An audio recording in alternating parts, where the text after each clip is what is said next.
I'm not going to waste your time with some long intro. So let's get right into the most exciting developments of this rapidly unfolding uranium bull market. So I came across this great article which kind of lays out the bull thesis for uranium. And it's really, really exciting if you dig into it. It's from NASDAQ.com. It's called Uranium Bull Market is Still in Early Days. As early stage investors, that kind of title excites us, right?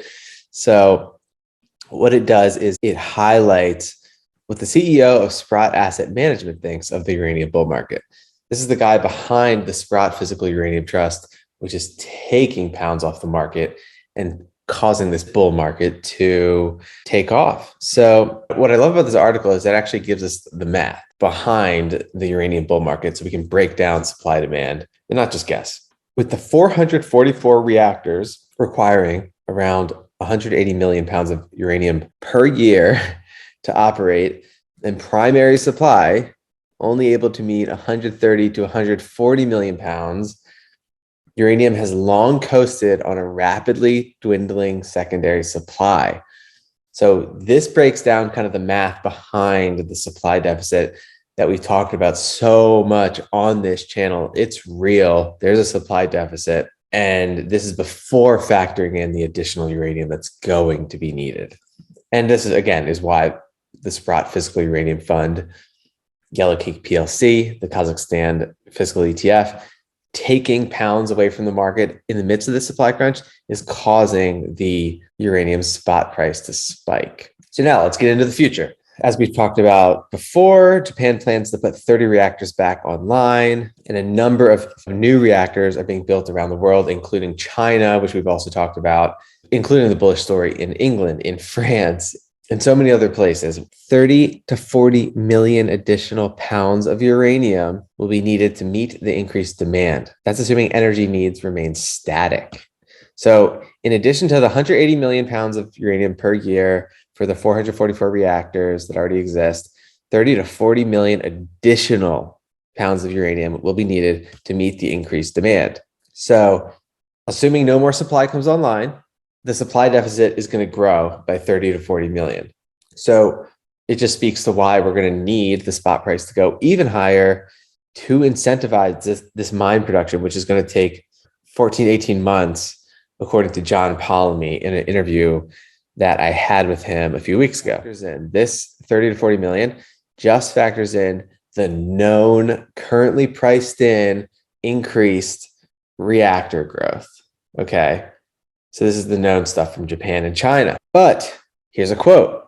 In the United States, we have a power grid that's 50 years old. We have a company named Tesla that's now worth 1 trillion. The entire uranium industry, all stocks, is only worth 30 billion. So let me get this straight. You have Wall Street upgrading all these electric vehicle companies, Rivian, Lucid, and raising their price targets. Has anybody done the math as to if they actually hit these targets of auto sales, what happens to the US power grid?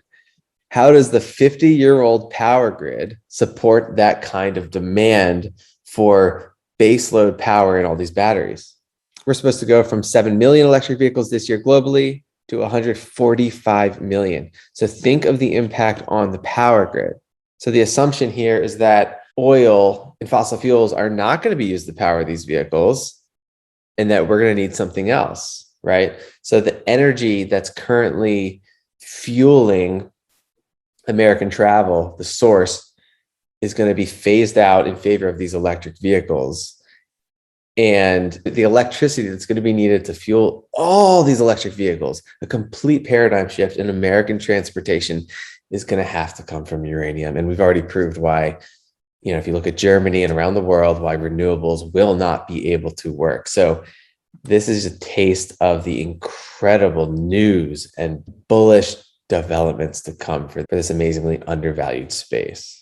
And so here we go. Here's more analysis on how long it will take for these uranium mines to come online and why the price should spike in the meantime. Uranium mines will likely take a long time to come online, in part because the industry has been starved for capital for so long, leaving many potential uranium deposits untapped even after discovery.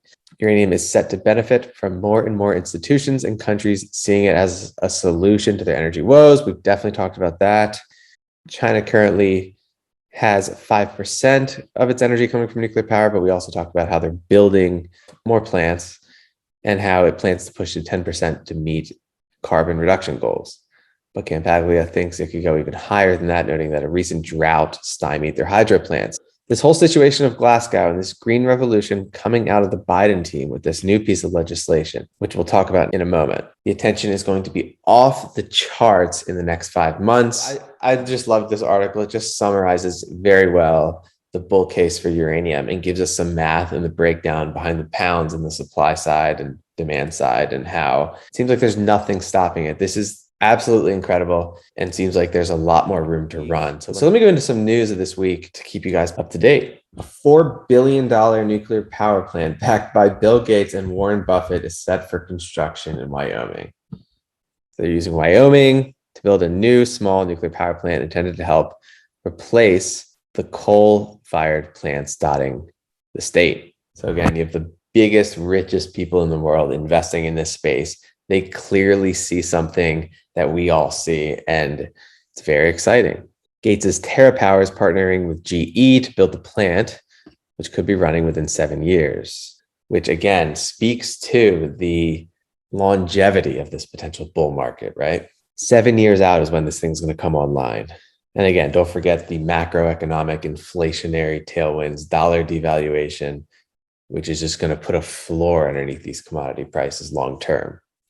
And so this is kind of a symptom of the recent, very, very, very bullish dialogue coming out of the government in the recent infrastructure bill. So here is a summary of the nuclear energy provisions in the infrastructure bill that'll give us a taste of the bullish narrative unfolding in the United States. Many people wrote off the United States uranium industry because, oh, we can get it cheaper from Kazakhstan. Oh, we can get it cheaper from Canada. No one wanted to invest in United States uranium companies, but this is all changing right now. So you have Energy Fuels, which is the largest United States uranium company, skyrocketing this year from $2 in November 2020 to now 10.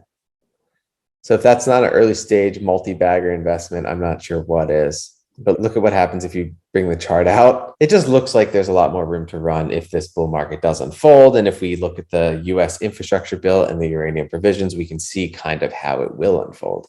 So let's look at in detail what the infrastructure bill laid out. The bill establishes hydrogen hubs with a number of different power sources.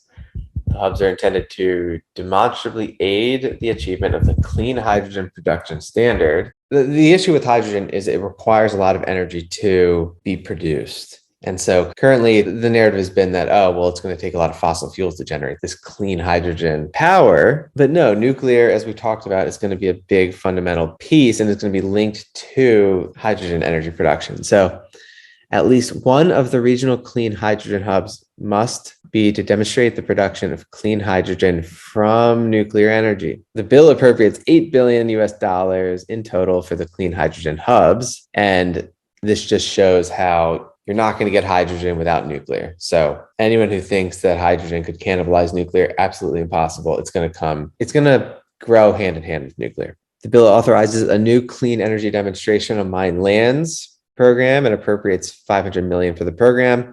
Clean energy is defined to include advanced nuclear. So again, this is just massive. As you hear these big funds and Wall Street all investing in ESG and clean energy, the fact that nuclear is defined as clean energy is just incredibly huge in terms of where this money is going to go. The bill authorizes assistance for feasibility studies for siting advanced reactors for the purpose of identifying suitable locations for the deployment of micro reactors, small modular reactors, and advanced nuclear reactors in isolated communities. Again, we've talked about how small modular reactors are the future. This just shows that the US government is funding them. The bill provides the federal government authority to transfer real property for advanced reactor demonstrations and authorizes longer-term protections for intellectual property related to nuclear technology. So the federal government now has the authority to transfer property to reactor demonstrations, so use federal land for nuclear research. and to protect IP around nuclear technology. This is huge. This is absolutely huge. I know it just seems kind of like legalese, government regulation, right? Extremely boring, but this has massive ramifications. You have brilliant minds like Bill Gates and Elon Musk capitalizing on these government subsidies, government support. And you'd be surprised how impactful government regulation is on what actually takes place, what businesses thrive and don't. Right now, the protection of the IP rights, businesses are going to take advantage of this, and the nuclear energy is going to boom because of this. And this hasn't showed up in the market yet, but it will. The seeds are planted in government regulation to grow a booming nuclear energy industry in the United States. And again, that is bullish for companies like Energy Fuels, which is one of the only primed US companies to take advantage of having a local supply of uranium. So this is an opinion piece from the LA Times. Keeping California's last nuclear power plant open could help state meet its climate goals, study says. This is a very, very obvious statement. And just for some background, PG&E, the operator of the Diablo Canyon power plant, says it still plans to close the facility starting in 3 years. And longtime critics of nuclear power remain firmly opposed to any talk of extending the life of the power plant that overlooks the Pacific. This is definitely on the surface a bearish development, right? The fact that we're closing nuclear reactors, that doesn't make any sense if you look at what I just talked about. But again, what if this study, which was done to prove that keeping this open will allow California to meet its energy goals and save more than $2 billion, compiled by a joint study team from Stanford and MIT. What if, given the government's support, the federal government's support, given this study by Stanford and MIT, proving that it makes no sense to shut this plant down, what if all of a sudden this gets reversed? And what if more nuclear power plants are built? What if SMRs come in and replace this? But again, this is a bearish development that is priced into the market, but the narrative could easily flip if you look at the implications of studies like this and opinion pieces like this. The assessment has earned the endorsement of Stephen Chu, Secretary of Energy during the Obama administration. We are not in a position in the near-term future to go to 100% renewable energy, and there will be times when the wind doesn't blow, the sun doesn't shine, and we will need some power that we can actually turn on and dispatch at will. So in 2016, PG&E announced this, and now you have studies out of Stanford and MIT and high up government officials opposing shutting it down. So the narrative changing, this announcement could shift. One of the reasons why there's negativity around nuclear power is because it's expensive. And so here's an article in The Economist just putting a hole in that argument and saying that now there's an option to make the nuclear industry even more efficient economically. And it just goes into how Rolls-Royce, which we talked about in the last video, is building these nuclear reactors much more efficiently. And so what you're seeing in this space is innovation, investment, growth.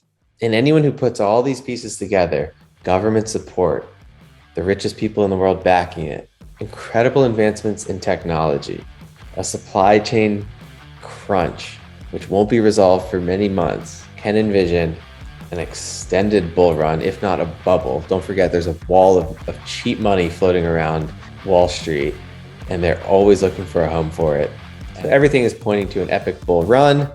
We'll keep you posted as new developments come out. Thank you for watching, and stay tuned for more.